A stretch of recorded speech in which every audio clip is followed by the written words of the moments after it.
The crystal chandelier in the Carter family's Connecticut estate cast perfect light over the mahogany dining table where 23 guests sat for Christmas dinner.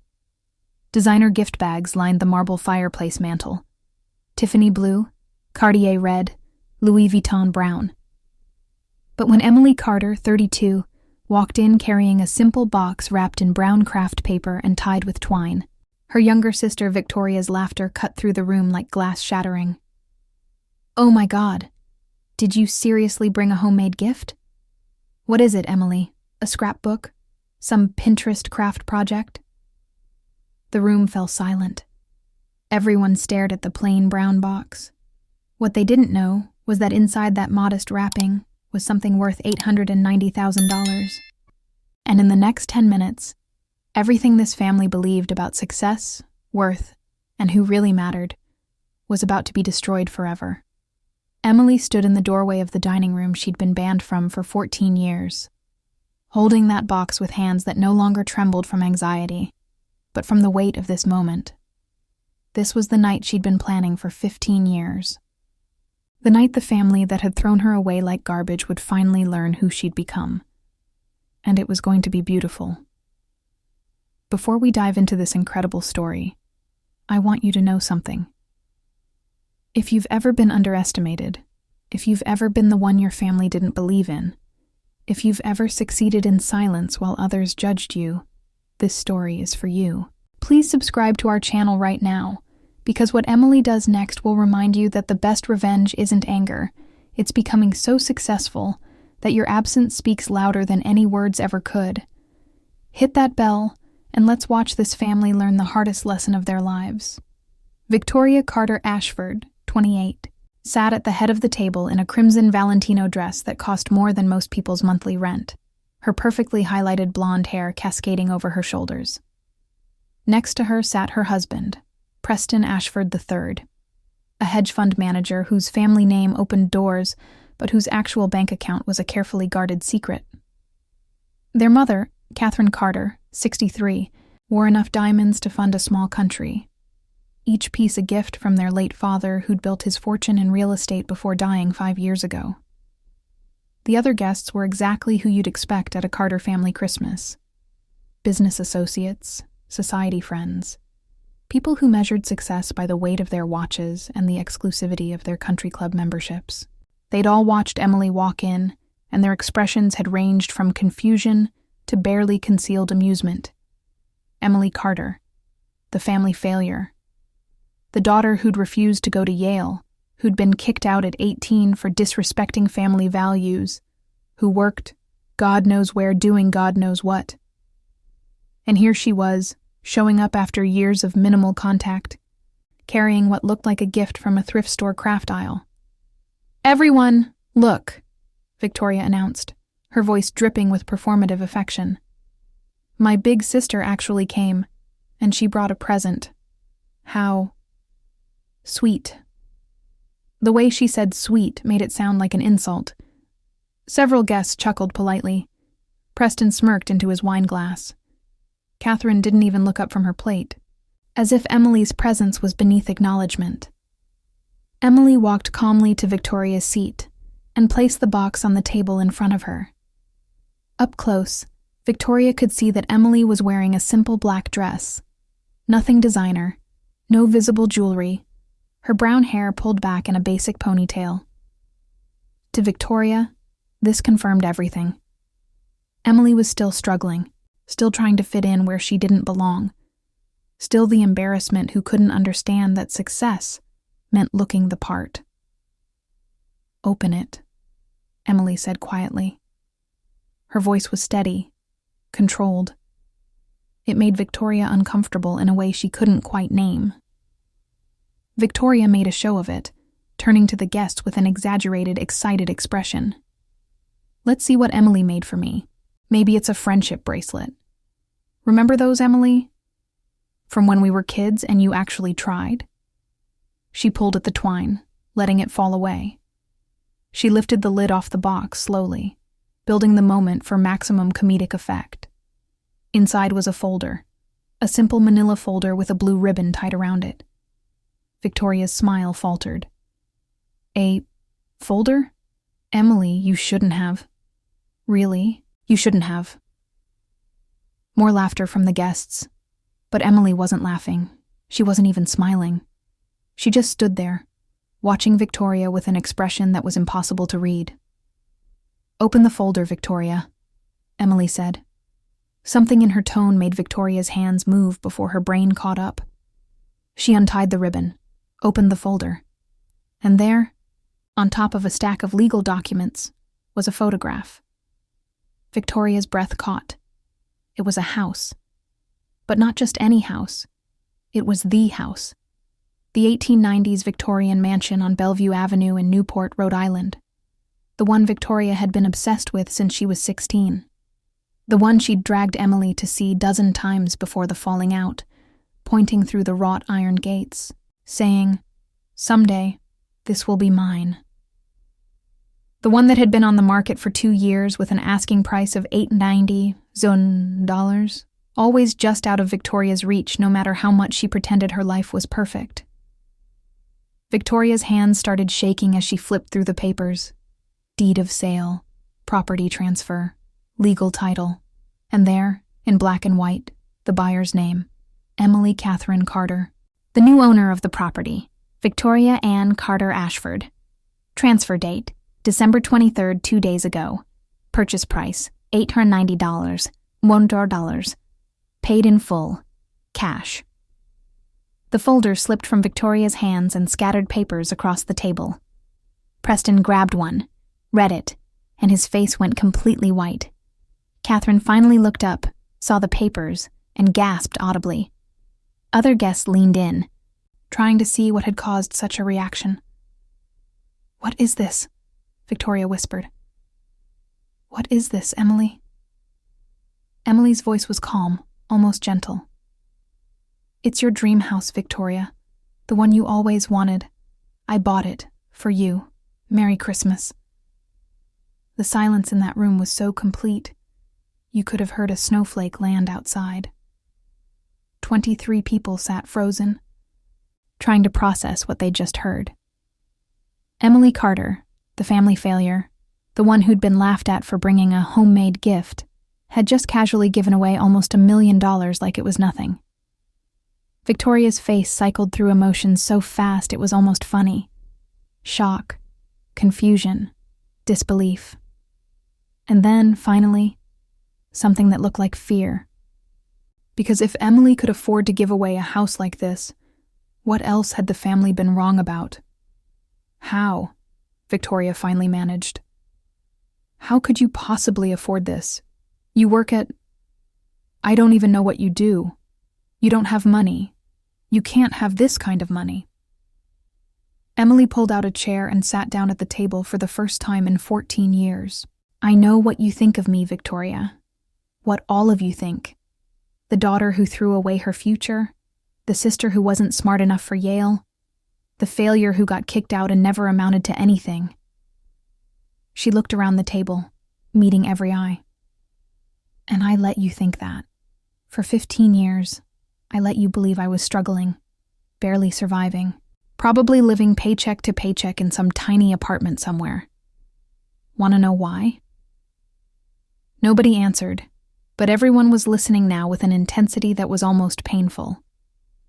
"Because I wanted to see who you all really were when you thought I had nothing to offer you.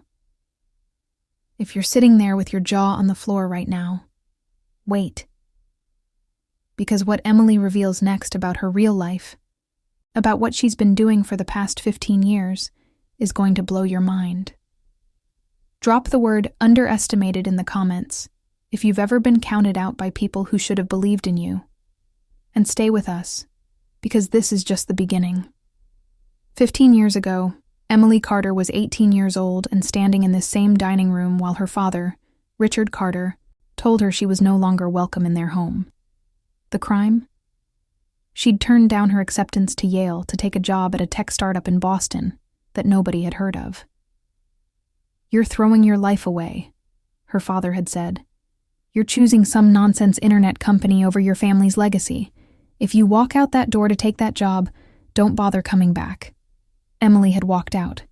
She'd taken her savings, 3 $200 earned from summer jobs, and moved into a tiny apartment in Cambridge with 3 roommates.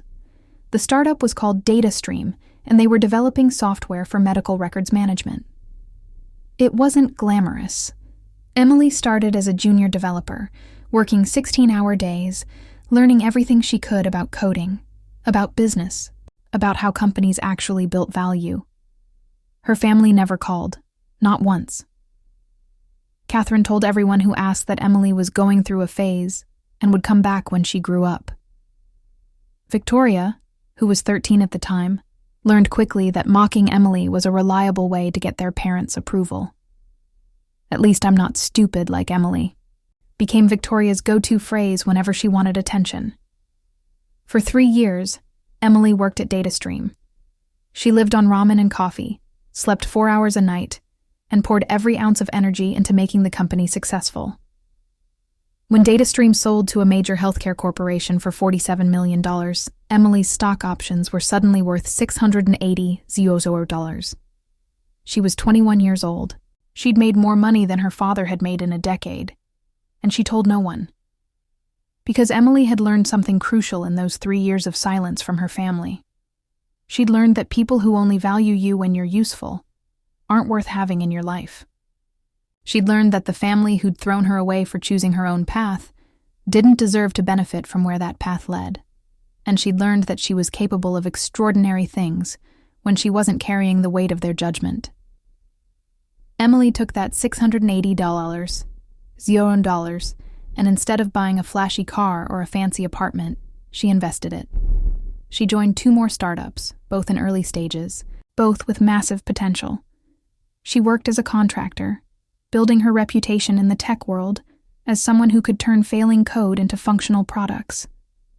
She lived modestly, saved aggressively, and watched her net worth grow with every smart decision. At 25, one of her investments paid off spectacularly. A cybersecurity company she'd helped develop sold for $180 million. Emily's share was $4, $2 million. At 28, she co-founded her own company, SecureChain, developing blockchain technology for financial institutions. By 30, SecureChain had contracts with 6 major banks. By 31, the company was valued at $47 million. Emily owned 40% of it. On paper, she was worth over $20 million. In liquid assets, she had about $8 million in various accounts. And through all of this, Emily maintained the same modest lifestyle she'd adopted at 18. She drove a 10-year-old Honda. She lived in a nice but not extravagant condo in Cambridge. She wore normal clothes from normal stores. When she occasionally saw her family at unavoidable events like funerals or her father's memorial, she let them believe she was doing okay with some tech job that they didn't understand and didn't care to ask about. The few times Victoria bothered to speak to her, it was to brag about her own life, about Preston's important job, about their upcoming wedding at the country club that cost $200, $0, about the designer clothes, the expensive trips to Europe, the perfect Instagram life. Emily would listen and nod and say nothing about the fact that she'd made more money in a single stock sale than Preston made in 5 years. She said nothing because she was waiting. Waiting for the perfect moment. Waiting for the universe to hand her an opportunity to show them all exactly how wrong they'd been. That opportunity came 6 months ago when Emily was in Newport for a business meeting and drove past the Victorian mansion on Bellevue Avenue. The for sale sign was still there, faded and weathered, the house still waiting for someone who could afford it. Emily remembered Victoria's obsession with that house, remembered her sister's teenage fantasies about living there, hosting parties, being the kind of person who owned historical property. Emily called the realtor from her car. "I'd like to make an offer. Cash.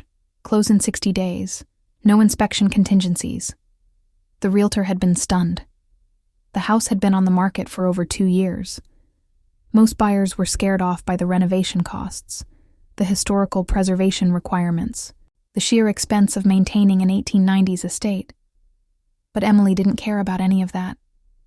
She cared about the moment when she'd hand Victoria the one thing she'd always wanted, and watch her realize that the failure sister had succeeded beyond anyone's wildest imagination. Emily had spent the past 6 months planning this Christmas dinner. She'd reached out to Victoria suggesting they reconnect after their father's death. Victoria had agreed, probably out of guilt, probably thinking it would be nice to have Emily around again to feel superior to. Catherine had been less welcoming, but allowed it because family should be together at Christmas. And now here they were, the moment Emily had been building toward for 15 years. The look on Victoria's face was worth every year of silence, every moment of being underestimated, every family gathering she'd been excluded from. Preston was the first to break the silence. This has to be a mistake. Emily, I don't know what kind of scam you're running, but there's no way you bought that house. The paperwork is probably fake. He grabbed the deed, examining it like he could spot forgery. But his hands were shaking slightly, and his voice had lost its earlier confidence. Emily pulled out her phone, opened an email, and held it up so the table could see. It was from the law firm handling the sale, Hutchinson and Rhodes, one of the most prestigious real estate attorneys in New England. The email confirmed the transfer of property, included photographs of Emily signing the documents, and had an attached letter from the firm's senior partner, congratulating her on the purchase. "Would you like me to call them?" Emily asked. "I have their direct number. Or we could call the bank that processed the wire transfer. Or the title company. I have documentation for everything. This isn't a scam, Preston. It's just something you didn't think I was capable of." Catherine finally found her voice. "Emily, where did you get this kind of money? Did you marry someone wealthy? Is there a husband we don't know about?" The assumption was so predictable, it almost made Emily laugh. In Catherine's world, women got money through men, not through their own achievements. "No husband," Emily said. "I'm not married. Never have been. I've been too busy building a company to date much." She paused, letting that sink in. "Mom, do you remember 15 years ago when Dad kicked me out? He said I was throwing my life away for some nonsense internet company. That company sold 3 years later for $47 million. My stock options were worth $680,000. Catherine's diamond-laden hand flew to her mouth. Victoria was staring at Emily like she was a stranger. Other guests were pulling out their phones, probably already Googling Emily's name. "I took that money and invested it in other startups. I worked as a tech contractor. I learned how to build real value instead of just looking valuable." Emily's voice was still calm, but now there was steel underneath it. "At 28, I co-founded a company called SecureChain. We develop blockchain security for financial institutions, currently valued at $47 million. I own 40%. Preston, since you work in finance, I'm sure you can do the math." Preston's face had gone from white to slightly green. He absolutely could do the math, and it was making him sick. Emily was worth more than his entire firm's portfolio. "So the house," Emily continued, "was pocket change, relatively speaking. I bought it because Victoria always wanted it. Because despite everything, despite being called stupid and being laughed at and being excluded from this family for 15 years, I remembered what my little sister used to dream about when we were close. Before you all taught her that money was more important than loyalty." Victoria's eyes were filling with tears, but Emily couldn't tell if they were from shame or anger or shock. "Why?" Victoria whispered. "Why would you do this? After everything after how we treated you?" "That's a good question," Emily said. She stood up from the table and walked to the window, looking out at the snow falling on the Connecticut estate. "Honestly, part of me wanted to prove that I didn't need you, that the daughter you threw away became more successful than you ever imagined, that your judgment of me was wrong in every possible way." She turned back to face the room. "But there's another part, too. A part that remembers being kids, Victoria. Remember when we used to sneak down here on Christmas Eve and try to guess what was in the boxes? Remember when you were scared of thunderstorms and I'd let you sleep in my room? Remember when Dad was angry about something and we'd hide together in the attic and make up stories about running away to become pirates? Victoria was openly crying now, mascara running down her face. I remember, she choked out. I gave you this house because that little girl, the one who dreamed big and believed in magic, she deserved to have her dreams come true, even if the woman she grew into forgot how to be kind. Emily's voice softened. And maybe, just maybe, because I wanted to give you the chance to remember that money isn't everything. That success isn't about how you look or what you own. It's about who you are when nobody's watching. Now you might be thinking Emily is too nice, that she should have just walked away and let them drown in their own toxicity. But hold on, because what happens next shows that Emily isn't just successful, she's strategic. And the conditions she's about to reveal for accepting this gift are going to change everything. Stay with me. Catherine stood up abruptly, her chair scraping against the hardwood floor. I don't understand any of this. Emily, you're telling us you're a millionaire, that you've been wealthy this entire time while living like... She gestured vaguely, unable to complete the thought without insulting her own daughter. While living within my means, Emily finished for her. Yes, I chose not to broadcast my success. I chose to live simply and invest wisely instead of spending money to impress people who never respected me anyway. She walked back to the table and pulled out another folder from her bag. And that brings me to the second part of why I'm here tonight. She placed the folder in front of Catherine. Mom, I know about the second mortgage on this house. I know Dad left more debt than assets when he died. I know you're 6 months behind on payments, and the bank is threatening foreclosure. The color drained from Catherine's face so fast that one of the guests, a family friend named Margaret, reached out to steady her. How do you know about that? Catherine whispered. Because I'm good at what I do, which includes research. And because the bank that holds your mortgage is one of my clients. Emily opened the folder, revealing financial statements. You owe $437,000. At your current income with Dad's life insurance running out, you'll lose this house in about 4 months. Preston spoke up, his voice defensive. And what? You're here to gloat? To watch us suffer while you throw money around? No, Preston. I'm here to make you an offer. Emily pulled out a check, already written, and placed it on the table. It was made out to Connecticut First National Bank for the full amount of the mortgage. I'll pay off the house. All of it.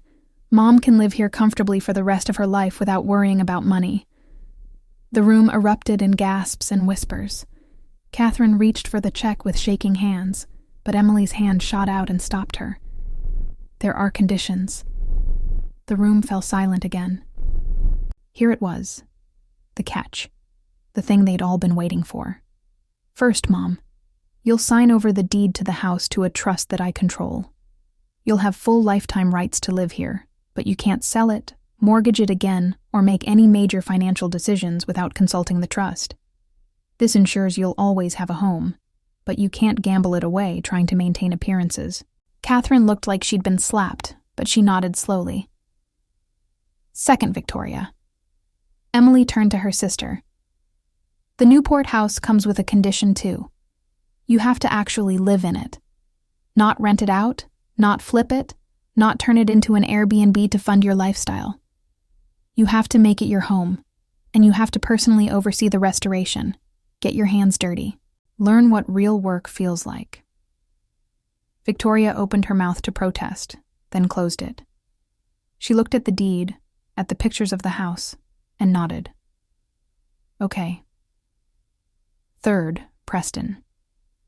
Emily fixed him with a stare that made the hedge fund manager shrink in his seat. I looked into your firm. You're over-leveraged, taking risky positions, and you're about 6 months away from a collapse that will take several of your clients down with you. I'll give you one chance. Come work for me. Real work, not playing with other people's money. I need someone who understands finance to help manage Secure Chain's investment portfolio. The salary is $200,000 a year. It's less than what you pretend to make now. But it's honest work, and it's more than what you'll have when your firm implodes. Preston looked like he wanted to argue, but the truth in Emily's words was written all over his face. After a long moment, he nodded.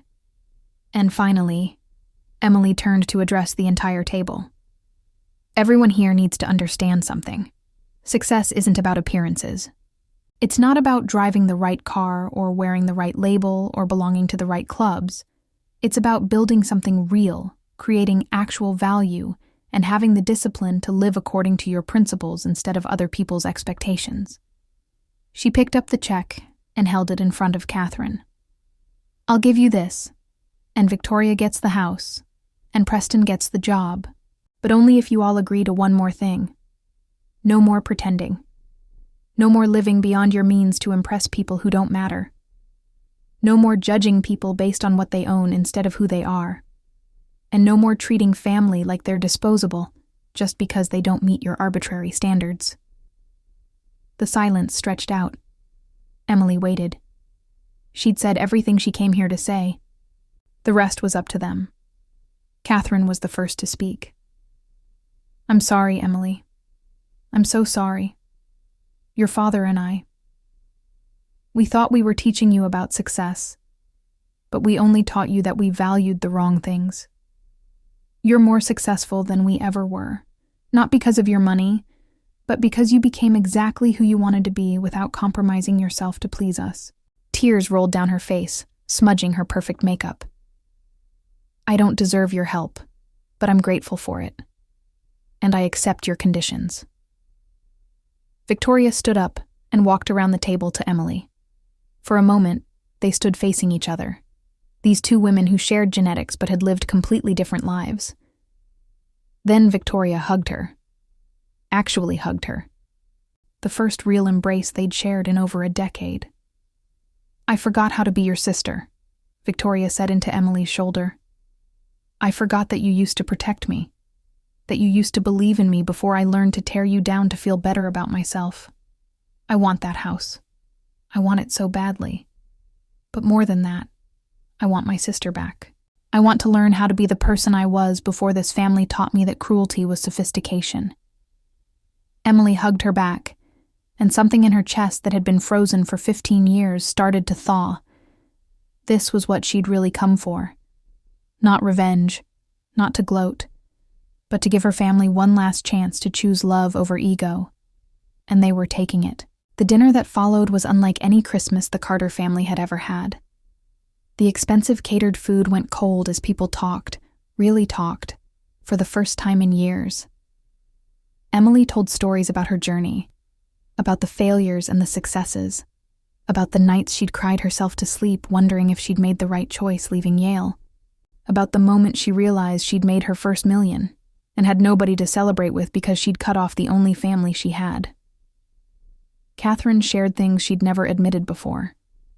How scared she'd been after Richard died. How much of their wealth had been smoke and mirrors, appearances maintained through credit and lies. How she'd watched Emily walk out 15 years ago and known, deep down, that she was watching the strongest person in the family leave, but had been too proud to admit it. Victoria talked about the pressure of being the perfect daughter, of trying to live up to impossible standards, of her marriage to Preston being more about status than love. She confessed that the Newport house had become an obsession because she thought owning it would finally make her feel successful, would finally prove she was worth something. But you bought it for me in an hour, Victoria said, laughing through tears. And it showed me how stupid I've been. The house was never the point. Proving I mattered was. And you just showed me I matter to you even after everything I did. Preston, surprisingly, was the most transformed by the conversation. He admitted his firm was a disaster, that he'd been making increasingly desperate moves to avoid collapse, that the pressure of maintaining the Ashford family image had nearly destroyed him. I'll take the job, he told Emily, and I'll work harder than I've ever worked, because for the first time, I'll be earning something honestly. Not all the guests stayed through this emotional reckoning. Some of the society friends made uncomfortable excuses and left early, probably already texting their own circles about the drama at the Carter Christmas dinner. But a few stayed, genuinely moved by what they were witnessing. Margaret, the family friend, told Emily privately, "I've known your mother for 30 years. I've never seen her this honest.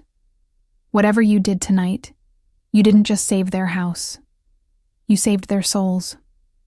As midnight approached and the last guest departed, Emily, Victoria, Catherine, and Preston sat in the living room with the fireplace crackling.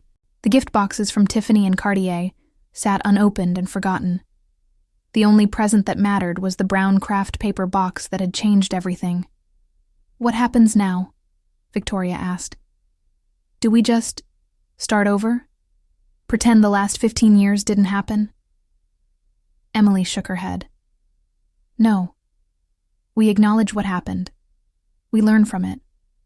And we build something new that's actually real." She looked at her sister. "You'll move to Newport. You'll restore that house. It'll be hard work, Victoria. It'll take years. There will be days when you hate me for giving it to you because the responsibility will feel crushing. But you'll also learn what it means to create something with your own hands instead of just buying the appearance of success." She turned to Catherine. "Mom, you'll learn to live within your means. You'll volunteer, maybe mentor young women who are trying to build careers in business. You'll use your social connections for good instead of just for status, and you'll have security, real security, for the first time in your life." To Preston, "You'll come to Boston on Monday. We'll start your onboarding. You'll work with people who are 25 years old and twice as smart as you. Your name won't matter. Your family connections won't matter. Only your work will matter. It'll be humbling. It'll also be the most honest thing you've ever done." The three of them agreed to everything. They had no other choice, really. But Emily could see it wasn't just desperation. There was genuine gratitude, genuine desire to change. Whether that would last, only time would tell. Emily left the Connecticut estate at 1 a.m. She drove her modest Honda through the snow, back toward Cambridge, back toward her quiet condo and her regular life. She could have stayed, could have basked in the family's newfound appreciation. But she didn't need that anymore. She'd made her point. She'd given them their chance. The rest was up to them. 3 months later, Victoria sent Emily a photo. It was Victoria in work clothes, hair in a messy bun, covered in paint and plaster dust, standing in the half-renovated Newport house.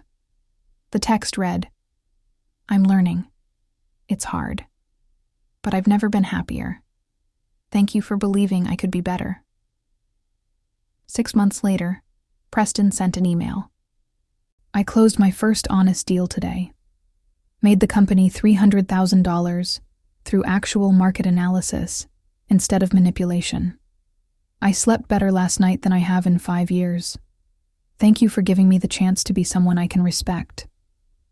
1 year later, Emily received an invitation to Christmas dinner at the Connecticut house. This time, she was listed as the guest of honor. When she arrived, the house felt different, warmer somehow. There were fewer expensive decorations, but more genuine laughter. Catherine had aged gracefully, accepting her silver hair instead of dyeing it, wearing comfortable clothes instead of designer armor. Victoria was there with Preston, both of them tanned from working on the Newport house. They'd found something in that project, a partnership based on shared goals instead of shared pretension. Preston had even lost weight, gotten healthier, the stress of maintaining lies finally lifted from his shoulders. "Tell me about Secure Chain," Victoria asked during dinner. "Really tell me. I want to understand what you built." So Emily did. She talked about blockchain and cybersecurity, about the team she'd assembled, about the challenges of running a company. Victoria listened with genuine interest, asking smart questions, no longer pretending to be superior to topics she didn't understand. At the end of the night, as Emily was leaving, Catherine pulled her aside. "You saved us," she said simply. "Not with the money, with the truth. You showed us that we'd been living empty lives, chasing empty things. The money will run out eventually. But the lesson you taught us, that'll last forever. Emily hugged her mother, really hugged her, and realized something important. She'd come to that Christmas dinner a year ago with a plan to prove she was successful. But what she'd actually proven was something much more valuable. That real success isn't about how much you have, but about who you become while you're getting it. That family is worth saving, even when they've hurt you, if they're willing to change. And that sometimes the best gift you can give someone isn't something they want, but something they need, wrapped in a package they'll never forget. 5 years later, Secure Chain sold for $340 million. Emily's share was enough to never worry about money again for multiple lifetimes. But she still drove a modest car, still lived in her Cambridge condo, still chose substance over appearance. The difference was, now she had a family who understood why. A family who valued her for who she was, not what she could give them. A family who'd learned, through one brown craft paper box and a whole lot of humility, what actually mattered. So what would you have done? Would you have walked away from that toxic family forever? Or would you have given them one more chance like Emily did? Drop your answer in the comments. And if this story reminded you that the people who underestimate you are often the ones who know you least, please subscribe to this channel. Hit that notification bell, because we share stories here about people who succeed silently, love fiercely, and never let anyone else's judgment define their worth. Thanks for being here, and I'll see you in the next story.